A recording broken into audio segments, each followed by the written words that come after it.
मित्रांनो, शिकलेले आमदार शिकलेले खासदार निवडून दिले असते तर ही वेळ आली नसती। 1 तारखेपासून पुण्यात एमपीएससीच्या विद्यार्थ्यांचं आंदोलन चालू होतं। विद्यार्थ्यांशी चर्चा करायची सोडून गृहमंत्रालयावरून पोलिसांनी त्यातल्या 11 विद्यार्थ्यांना डायरेक्ट उचललं, जेलमध्ये टाकलं, गुन्हे दाखल केले।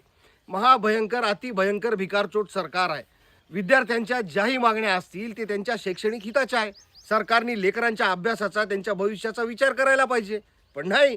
शेतकरी आंदोलन, बळाचा वापर, मराठा आंदोलन, बळाचा वापर, बलात्काराच्या विरोधात एखादं आंदोलन करा, बळाचा वापर, अरे साधं झाड एखादं जंगल तोडू नका म्हणलं, बळाचा वापर। अरे काय लावलंय काय? तडीपार, खंडणीखोर, बलात्कारी, खुनी भोसडीचे सगळे मोकाट, त्यांना सूट, पक्षात पद, निवडणुकीत उमेदवारी, आणि न्याय मागणारे जेलात।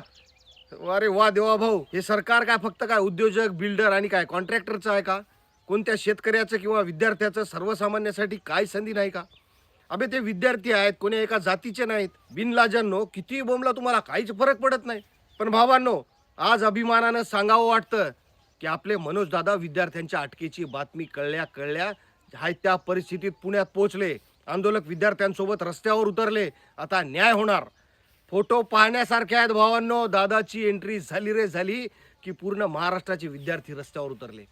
आज महाराष्ट्रातील सर्वांचा, कोणत्याही जाती धर्माचा असो, सरकारपेक्षा मनोज दादांवर विश्वास आहे, आणि हेच यातून सिद्ध होते।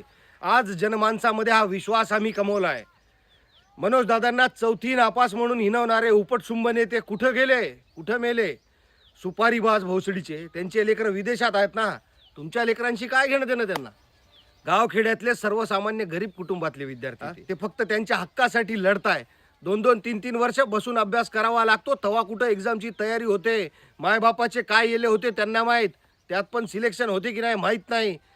त्या नागपूर अधिवेशनात तुम्हाला लक्षात असेल तर आपल्या राज्याचे उपमुख्यमंत्री अजित पवार यांचा मुलगा 1800 कोटी रुपयाचा घोटाळा करू लागला।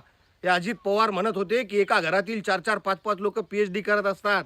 अरे ते का स्कॉलरशिपवर काय घर चालवतात का? अरे मग विद्यार्थ्यांनी करायचं तरी काय? युवकांनो, आता निश्चिंत राहा।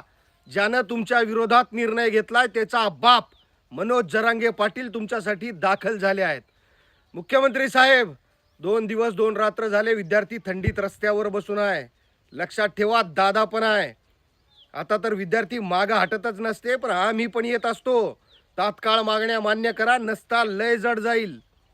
भावांनो, आपलं हे पेज काय जंगली मम्मीच्या जाहिरातीसाठी नाही। आपल्या प्रश्नांना वाचा फोडण्याचं काम आपण करतो, ते बी डायरेक्ट आणि बेधडक।